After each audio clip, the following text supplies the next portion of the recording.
for DJ. I was an assistant with him. And was his ability to not just teach the game, but also teach the coaches. And like I learned more from him, and he would throw you in the fire. Like there was, we talked about it last time, but there was nobody better. Like I was coaching. I came in coaching with him. I think I started with as an assistant. I was a special teams guy, but I was doing like maybe running backs and I can't remember the other position, maybe linebackers. The next time I came around with him, he threw me right into the offensive line, defensive line. I never coached it before, but he had no mercy on me. When the next period was being blown and I was on the far end with the offensive lineman, I had to sprint my big ass all the way up and get there as he'd be yelling at me, "Why are you late? That's 30 seconds into the drill already." So I'd be sprinting up there with my linemen, by the way, which were in great shape, those guys. They were all like basketball players. So they were running faster than I was. So that's a little bit about Coach. Coach is a fantastic head football coach, but positionally, like I've seen him coach QBs, receivers, DBs. I've learned so much from him, from that standpoint. And schematically, there's in my opinion, in high school, there is nobody better than Coach Nimphius. So you're talking about me? Yeah, I was talking about you. Yeah, Tony. Okay. All right. I know. Yes, now you know. So now you know. We were 3-8 last year, right? Well, first time in how long? A long time. Yeah, there you go. Even great chefs break an egg every once in a while. Yeah. Okay, go ahead. Coach Demeo. So Coach Demeo, and I'll let Coach DePasco chime in a little bit after too. But Coach Demeo obviously was a football coach at the college level for many, many years. I won't say the years, but one of the things I really know him really well for is the spread triple option, really the gun triple option. And, I read his book many years ago. He has a new book out, which I'll definitely let him talk about. I think Coach DePasco went and got that book. But as far as the option, the expansion of the option, the ability to run to put points on the board. I can't remember who we had on Coach DePasco, but they were talking about when they played against him. Was it Matt Matsakis? Yeah, I think it was Jimmy. So how when he was on staff with his brother. Yep. It was a lot of points on the board. Not a lot of defense that was played, but there's 40, 50 points on the board, and between the triple option versus the run and shoot. So. But Coach is a phenomenal teacher of the game, especially the option, and is a legendary head coach. And by the way, had us laughing so much that I think me and Derek were taking your quotes and your stuff about Jimmy Valvano and Iona, and we couldn't stop laughing about it. But welcome back to the podcast, Coach Demeo. Yeah, it's great to be here. And as I said, it's an honor to be on with DJ, who's won 9 state titles. I mean, coaching high school football is a lot more difficult than coaching college football by far, because I can go get the players that I want. DJ has to coach the players that he has. And to win 9 state championships is an unbelievable task and an unbelievable honor. Right? So, I'm always I love great high school coaches, and I've been around a lot of them. Philip Hayward in Kentucky, for example, at Belfry, has won so many state titles. I mean, at a small school, and they play like in Louisville Male and beat them.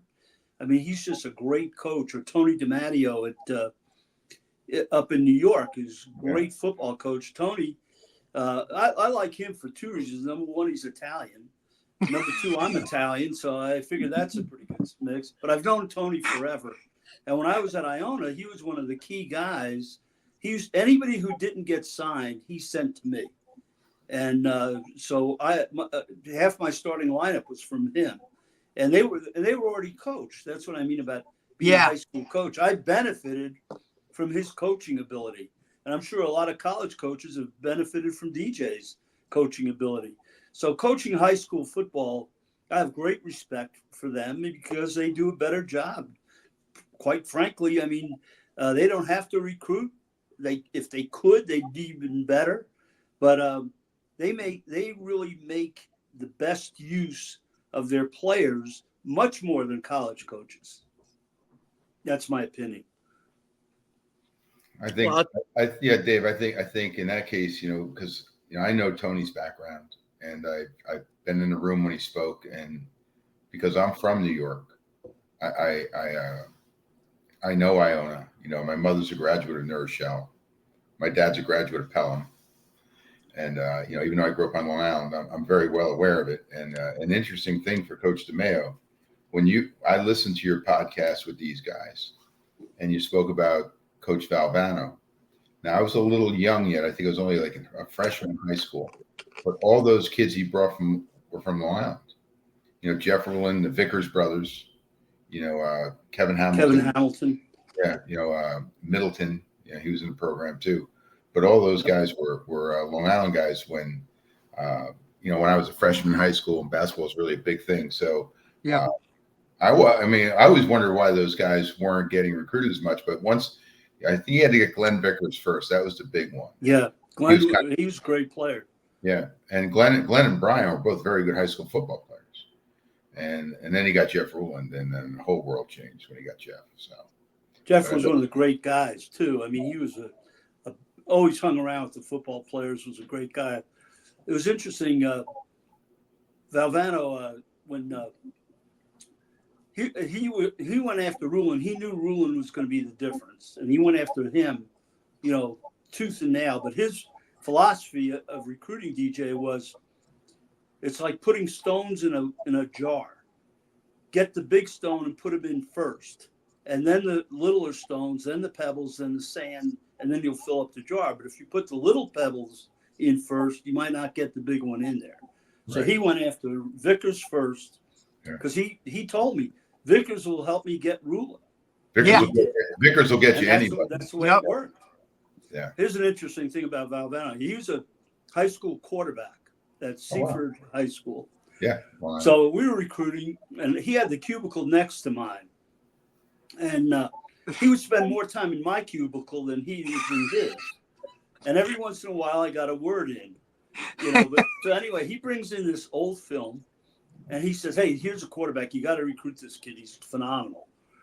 So as soon as he put it on, I knew it was him.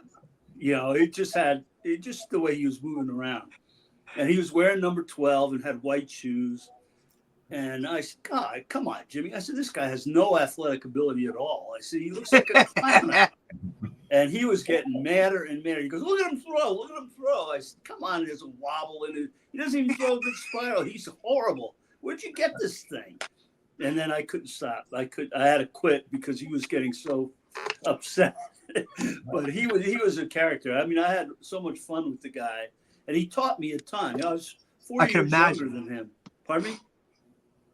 I could imagine just sitting there, just being a sponge.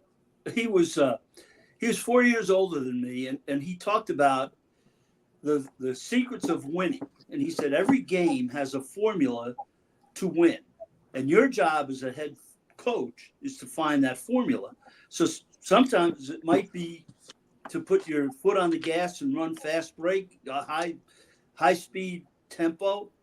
And sometimes it might be to put it down to a crawl. So, like, tempo wasn't an ideology for him. It was a tool. Right. And one of his favorite sayings was, "He who controls the pace wins the race." And lo and behold, when he won the national championship, they only scored 52 points. Right. They slowed it down. Win. And the other thing that was interesting that he always told me was, the only lead that matters is the one at the end of the game. Yes, sir. That you don't have to get the lead in the first quarter or the second, as long as you're close enough that you can win at the end of the game. And sure enough, Lorenzo Charles stuffed it on the last play of that game. But he was great to me, and we kept in touch. I left Iona a year before he did. I left after the 78 season. I went to Penn. And he left after the 1980 season and went to North Carolina State. But we stayed close until he passed. And he was just a great mentor and a great friend. And like when I was at Mercyhurst and we beat Widener. Widener was Bill Mamlow is one of the greatest coaches that ever walked the sidelines, and we beat them.